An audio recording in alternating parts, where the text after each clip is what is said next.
想就抱着，过了当下一文不值。想过了多少次，多少字没能让我放下固执。你过得怎样？失眠好了吗？偶尔还会向朋友打听，楼上的灯未曾亮。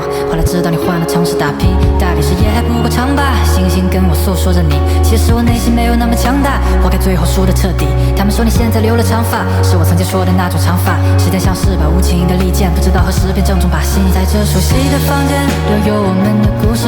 我独自坐在床边，眼前都是你的影子。成双的碗筷还未曾收起，关于你的痕迹无法抹掉。在这生活的镜头里，记录着我们一路的哭与笑。怪我亲手弄丢了你，最终却还是没把你找到。在这温暖的房间，我于是慢慢发现，就算我们的爱有期限，不愿说再见。在这温暖的房间，我们都笑得很甜，一切停格在一瞬间。依然的爱你也与你无关，遗憾的病痛都由我承担。泪是爱的载体，如已混进眼里，一切看似都不会难看。规划未来的愿望笔，消失在你我模糊的眼眶里。想过有关于你的一切，没想过最后真的会失去你。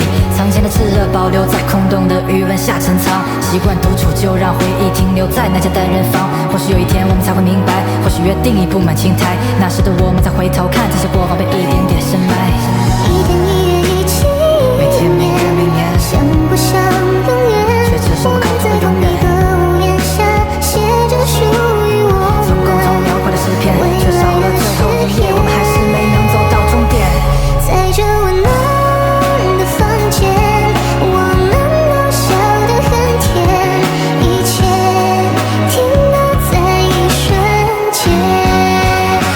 在这又在房间里想了几百遍，说今天起不会再怀念。时间无法将我们彻底改变，我的世界没有你是对情感线。上千张照片像在昨天，就像刚失去白天。恍惚间你的身影若隐若现，不能再对其想念。渐行渐远的关系里，往后又换谁去关心你？